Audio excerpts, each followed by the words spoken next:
Hello friends and Mavericks, Teddy LaRose here at Food Mavericks 1000. Today I want to let you in on a secret technique we used to use when we were cooking for large groups um, at conferences where they'd all show up at the same time. It had to be ready. So you kind of had to prepare some stuff in advance. Today we're going to do a curry. This is also really nice if, you may have had this experience. Now suddenly you're in charge of the food. Maybe it's a holiday party or something, and you know that maybe some of them are vegan and some are keto, and like some are really gluten free and all this stuff, and they're all coming. So what do you do? So now this particular dish, we're going to show you what I used to do. And it's really fun because it's really flexible. This is a Thai curry. I've got some spices cooking here in coconut oil. I've got turmeric and coriander powder, and I've got a little bit of whole black pepper in there, and I'm going to put a little bit of this like really great paste that we got at an ethnic store, an Asian store locally. It's a Thai paste, and it'll have some of the missing ingredients that I don't have. The special root, galangal root, which is like a ginger, and lemongrass fresh and stuff. They make it into a paste. Now, we aren't like giant pepper enthusiasts. We are enthusiasts, but we can only eat so much. So therefore I'm just putting a little bit in there. Okay, now we're going to put some fresh onion with the spices. Again, if you've been here before, the main trick about spices is they do need cooking and they don't need burning. So this is the part of this whole particular process that actually takes more attention. In this case, I've cut everything in advance. All the vegetables, we have a lot of vegetables going in here. Okay, little trick. Guess what's common to every diet I can think of just about? We can think for a moment. What is it? It's vegetables. So if we're making a vegetable curry base here, then you'll be able to add this for that person, that for that person, and that for the other person, and you won't have to do like 4 different things, which, believe me, it's tricky. I've been there. But this, you can section off. Piece of cake. So what I did here is I cut the vegetables in advance, but if I weren't doing a video, I would be cutting vegetables while these onions cooked a little bit. Onions like to, if you cook them like this in advance of the other vegetables, in other words, first, you're going to have them get a chance to caramelize, which brings out that sugar sweetness they have and an amazing flavor. So if you have time, do that. And also, if you're going around cutting vegetables while this is happening, just be sure it's not too high.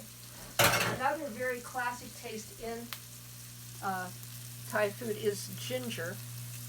And they have a special ginger called galangal. I just grated this stuff. I peeled and grated it. A couple tablespoons. It's going to be a lot. And this is according to taste. A lot of the Thai food I've had is like really, really pungent. And I can really not take too much of that. So just act according to your taste with the paste, with the ginger. Now if I had galangal, which I do, but it's in the freezer and therefore not workable, I would put it in now. What else would I put in now if I had it? That's what I put in now. Oh, lemongrass root, but I've never used that before. So I'm giving that a moment, and then I'm going to add vegetables according to how long they cook. So onions first, and the ginger is good to cook. And then we're going to put these other vegetables in.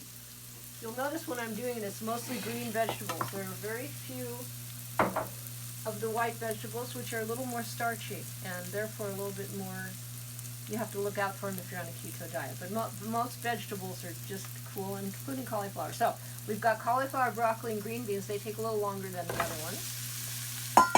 Here's another great thing, guys. We're going to get this to a point.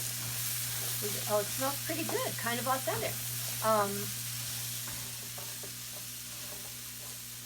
And then, once its sauce gets in there, we are going to pop it in the oven and walk away. That's what we see at the conferences. If you don't have the oven too high and you don't overcook whatever you're doing here, it will continue at a nice 300-degree thing, and you can be pretty sure it won't burn. I've left things for 3 hours in there, no problem.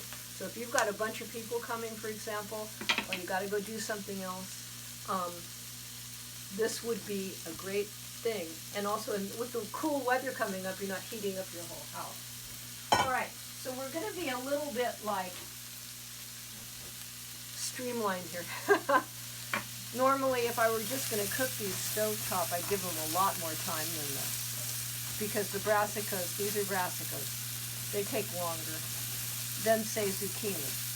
But today, we're just going to pretty much get the vegetables heated up, heated through and spiced up. And this is before they go in. You want a nice mixture, you want to cook the spices first. Okay, now we've got the things that take a little less time, the sweet mini pepper and zucchini and some red radish. Now if I had daikon, I might put daikon in. I do not have that, but these are cute and they taste pretty good. So you'll notice we have a lot here. Okay? Kind of hard to stir. So what we're going to do is just put a lid on that. I'm going to tell you about the rest while it gets to do something. You probably all had more Thai food than I have, but we're going to put a whole can of the coconut milk in there, and then we are going to take some out. So once this gets to a point and I'm ready to put that coconut milk in, this is when we remember to take some out. So the people who eat keto and meat and everything, they'll have their section. Then we'll take some out because we're going to have some noodles in here too. This is a kind of an eclectic one for the people who do not eat noodles. So that's the main difficulty for me with this particular whole thing, is how many things do I have to pull out and when.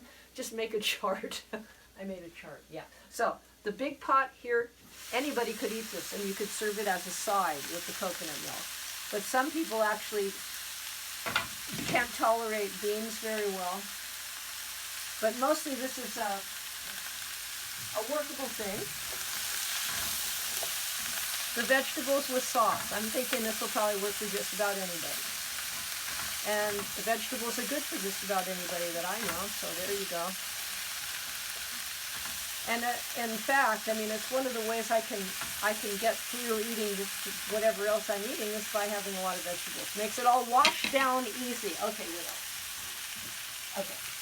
We're pretty good now.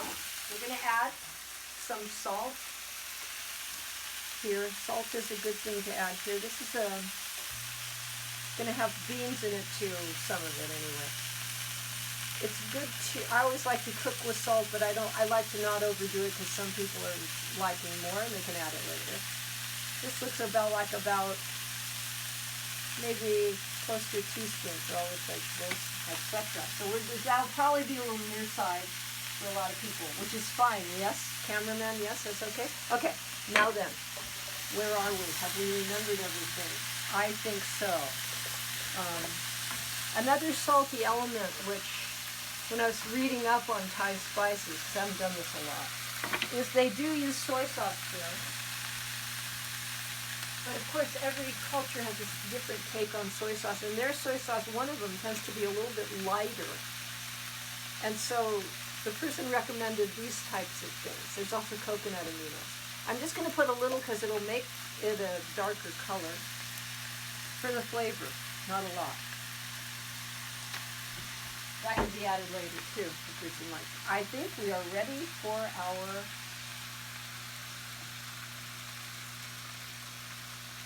This is chopped coriander and green onions. We'll put the coconut in first. Okay, you can see it's been sitting there. This is going to need water added in stages. The coconut sauce here is going to need to be a little bit more liquidy.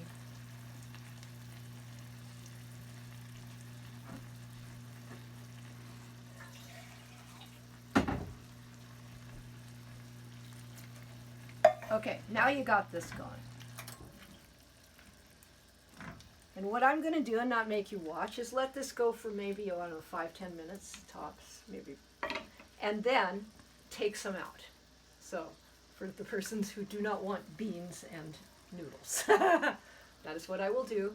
And then the persons who like beans and noodles, that will get dumped in. It's that easy. Oh, this goes in too. These green corianders.